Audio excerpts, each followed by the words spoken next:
Another way we can look at the connection between politics and entertainment, Washington and Hollywood, is the manner in which historically cinema has projected the Palestinian people. Since the founding of the State of Israel in 1948, our support has never wavered. Every American administration has made it clear whose side we're on. In contrast, Washington's policymakers have failed to support the millions of Palestinians who have been made refugees and who have lived lives of poverty and squalor as a result, while policies impact opinions. So equally unjust is how Hollywood has presented the conflict. Movies repeatedly depict Palestinians as terrorists, making it seem that all Palestinians are evil. Made in America, Colonel.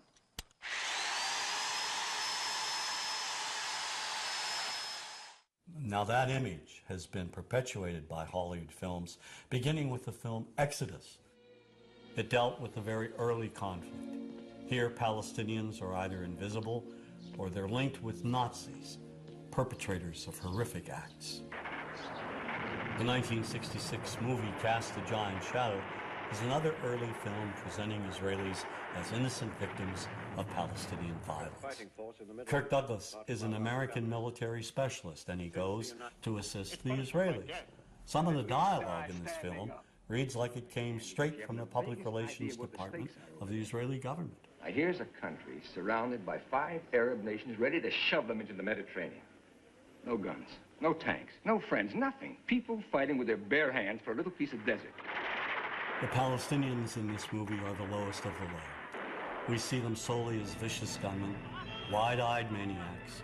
They will kill anyone, anywhere, anytime, for any reason. There's one brutal image in particular of a burnt-out bus with a dead Jewish woman tied to its side, with the Star of David carved into her back. And when the Palestinians finally speak, they mock and psychologically terrorize another woman trapped in a bus.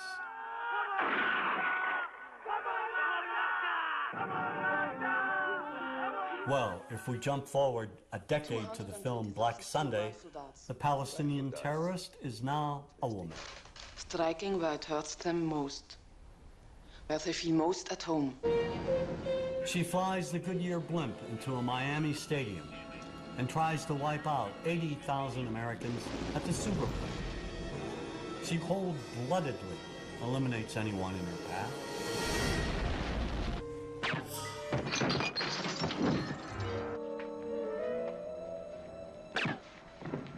The movies that we see basically follow Washington's policies. It's reflected in the cinema over and over again, particularly during the 1980s and the 90s, where you had perhaps 30 films which showed Palestinians as a people who were intent on injuring all Americans. How may we help you, Jad? One of the most despicable portrayals of Arabs and Palestinians occurs in the 1987 film Death Before Dishonor. First, they murder a guard, and then slaughter an Israeli family.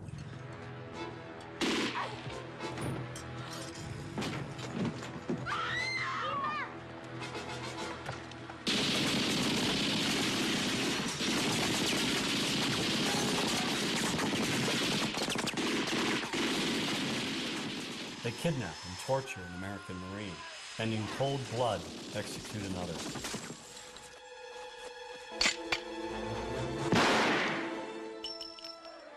And they burn the American flag right in front of the American embassy, and then dispatch a suicide bomber to blow it up.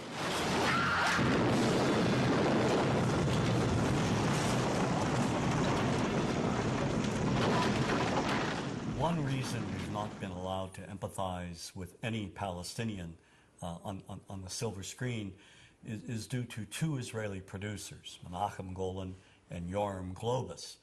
These 2 filmmakers created an American company called Canon, and they released, in a period of 20 years, at least 30 films which vilify all things Arab, particularly Palestinians. They even came out with a film called Hell Squad, showing Vegas showgirls trouncing Arabs in the middle of the desert.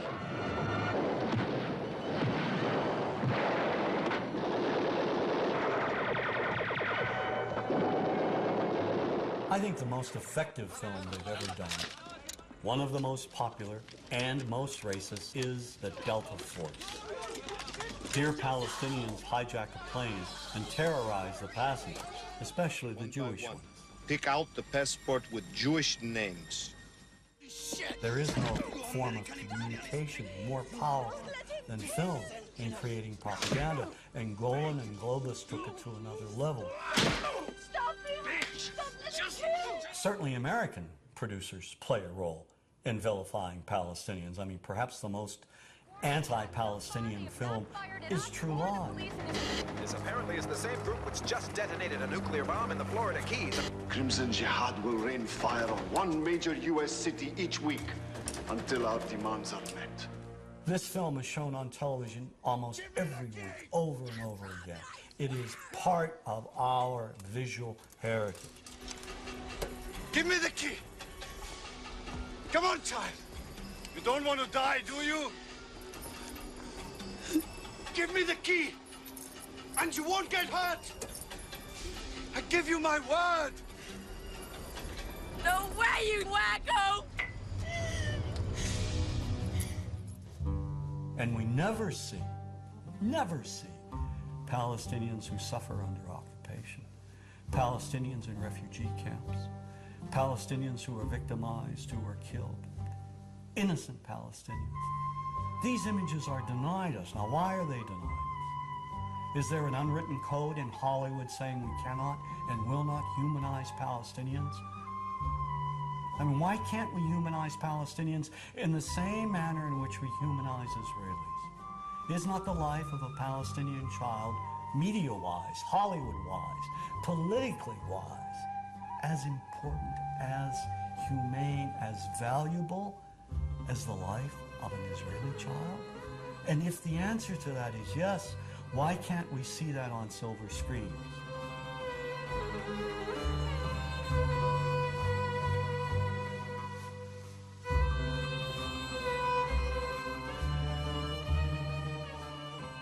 To solidify Washington's connection with Hollywood, simply look at the films produced in cooperation with the Department of Defense, showing our men and women in the armed forces killing Arabs at random. Like Iron Eagle, where a teenager goes over and bombs up an Arab country. You know, just learns how to fly a jet overnight.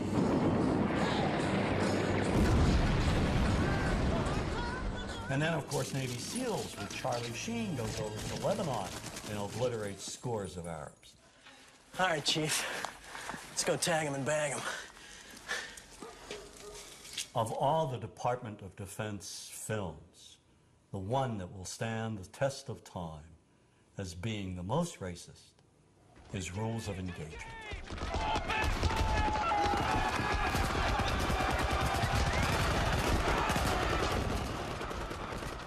The film was written by former Secretary of the Navy, James Webb. The action takes place in Yemen, a real country in the Middle East. There are violent demonstrations at the American Embassy, and the Marines, led by Samuel L. Jackson, they're called in to evacuate the American employees. And as they try to do so, the Marines open fire on the crowd and kill scores of Yemenis, including women and children.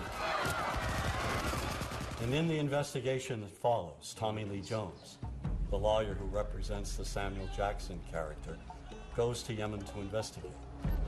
The movie leads us to believe what seems obvious, that the Marines committed this atrocity. Armed American Marines, they were shooting at his people. They were just trying to defend themselves.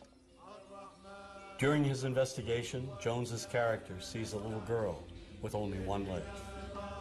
He follows her, comes upon a hospital ward full of civilian victims. He finds an audio tape by the bed of one of the victims. And when the tape gets translated in court, we immediately begin changing our minds about who is responsible for this massacre.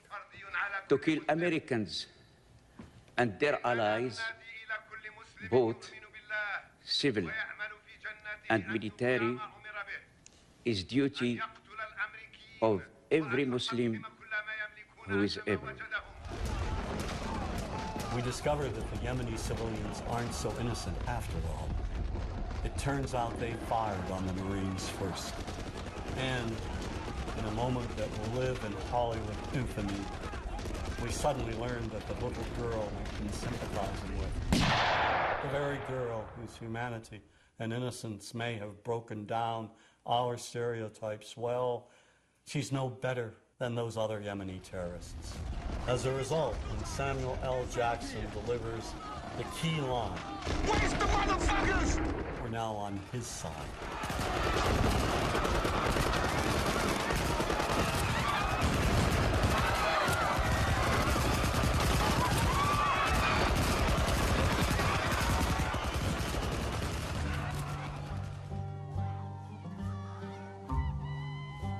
Why does this matter? Because in the end, the massacre of even women and children has been justified and applauded. It's a slaughter, yes, but it's a righteous slaughter. Sergeant Mack. Sir? Contact all stations. Mission complete. The humanity is not there. And if we cannot see the Arab humanity, what's left? If we feel nothing, if we feel that Arabs are not like us, or not like anyone else, then let's kill them all. Then they deserve to die, right?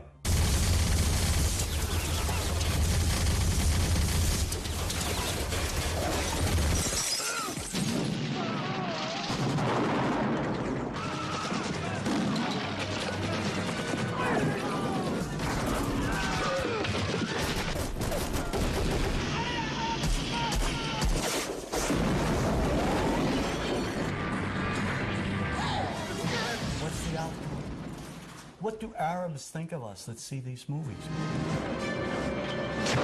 Because these movies are rented 25 cents American movies showing us killing them.